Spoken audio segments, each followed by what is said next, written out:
This is Patrick Green's new Big Batt maker. In my opinion, this machine represents Pat Green's finest hour. I like it actually better than the Super Carter, which I happen to also own. Let me tell you about some of the features of this machine. Couple of things about this machine that are standouts are the fact that both the liquor in and the drum are run on ball bearings. The other noticeable difference is the use of the burnishing tool. This is the burnishing tool, and you probably have seen this. It's a tool that Pat makes and is available separately if you have another kind of a carder, but it comes with this machine. And it can be used in the traditional way, which is used on the drum like this, and I'll show that later when I'm demonstrating the use of the, I guess you can't even see that. There we go. Okay. But this is designed, and if you look in the back here, the slot right here, and you can probably just barely see it. There's a couple washers that are sitting in there on part of the frame of the carder that will provide a stopper for this. So this just fits right in here. And so when the fiber comes around the drum, it'll just kind of lightly burnish it to the drum. So effective is this that it is, it's almost like having another drum. I know the Super Card has 3 drums, and it does process the fiber better, and you also get some carding action from the burnisher in this position, which is an amazing thing. I'm surprised nobody thought of it before. If you've ever worked with a carder that has a little brush attachment that's up here on the front, up in here, there, my experience is they don't work very well. You know, they may keep a little bit of fluffy fiber from flying, but I'm not even sure they do that. But plus they're in the way. So this is just ingenious the way they did this. There are 2 places to put the doffer pin. One is here at the back. The other one, there's also a hole here. So whatever's convenient, and as I'm working, I tend to use both of them and go back and forth.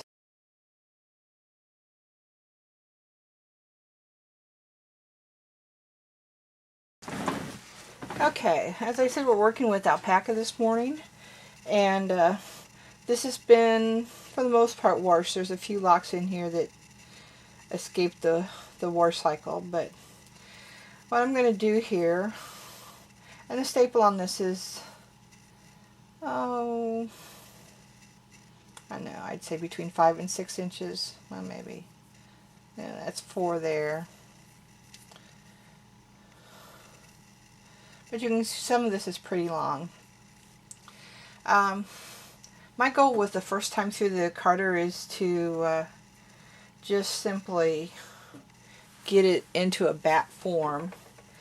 So I'm not a real stickler about, you know, pulling every lock all apart, but I do some of this kind of stuff. I'm just pulling the biggest hunks apart. I'll have patience for the way you're supposed to do this. And this seems to work for me. Oh, there's some VM. Let's get that out of there. Well, have to put back on it. Okay. Anyway, there's a handful. And there's more VM. Let me get that. Okay. You can see that's not really finely teased, and I can barely see the tray through the fiber. I didn't clean off the liquor end because I was carding the same thing before, so I kind of why bother. Okay, now I'm just gonna let this feed on.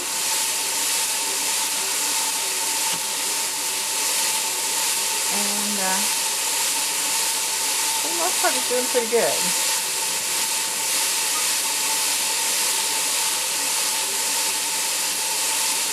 Now you can do this on another carder, but on this one, because that burnishing brush is sitting back there, I just pull these off and drop them onto the drum and let the burnisher take care of getting them into the bat.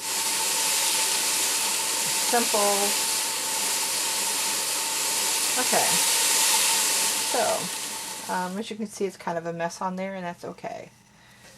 Okay, we're back, and we finished doing that first rough card of the alpaca, and I'm going to do this one more time. And then you have to set this aside. When you take your bat off, this can't be in place, so I'll just lay that over there. And then I'm going to grab the dopper pin and do this. If you've carded, you're familiar with this part of the deal. Okay, so we've broken the bat, and we're ready to remove it. Something I use to remove a bat, it's my version of the bat lifter. This is a swim noodle. You can get those at your local Walmart store for cheap. Easy to cut with a kitchen knife, and then attached to it is a piece of vinyl. I think it's like 4 mils thick or something like that. I just used the sealing tape.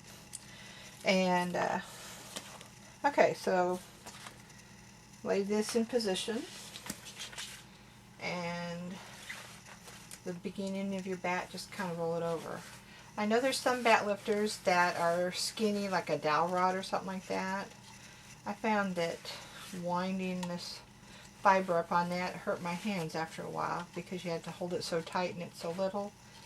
And so I thought the idea of something bigger would work. Now this is not going to come clean out the drum this first time because of the way we carded so haphazardly.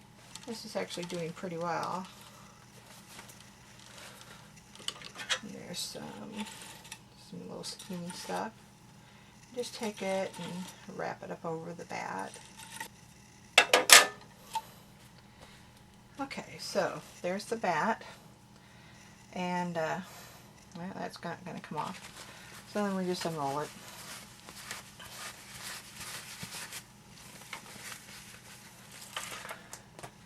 And as you can see, this is very roughly carded, but it's in a basic bat.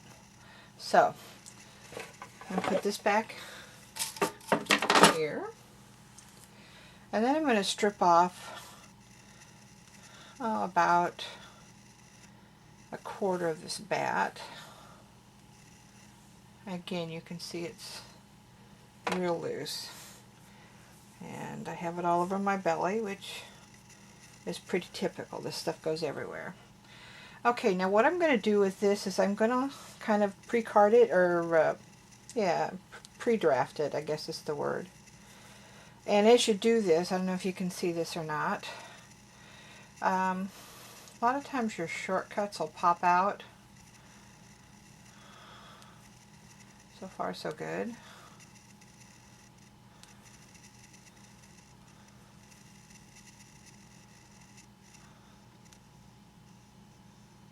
There's one. See, little short thing. Get rid of that.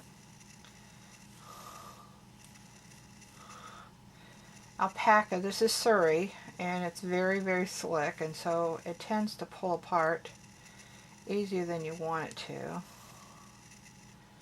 But if you're careful here, you can kind of still keep it in a very rough roving form.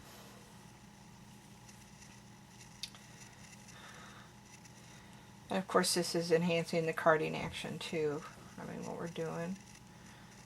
Here's some curly stuff, but I think it's just stuff that escaped the first time around.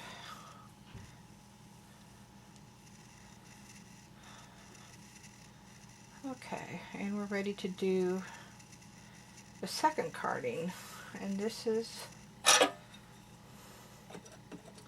what I do this time. Just kind of start at one end and let it feed on. I might even turn the crank a little slower this time, because I really don't want any more on the liquor in, then we have to, you can see it's feeding on fairly well. Just for your information, the sound you hear is the sound of the burnisher at the back. It is not a sound between the liquor in and the drum. If the carder, if this was out, this would be totally silent. Let me just show you that.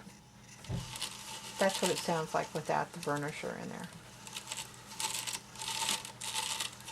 And we continue to feed this on. We're getting some on the liquor, but not near as much as the first time.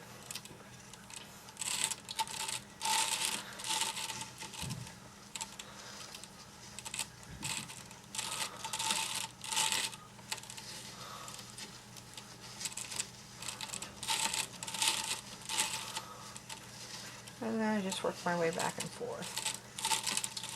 Another thing you can do is to put the fibers in sideways, which I do sometimes.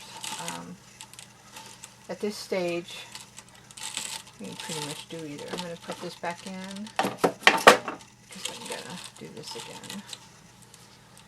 Let the burnisher catch those and get them into the drum, into the vat.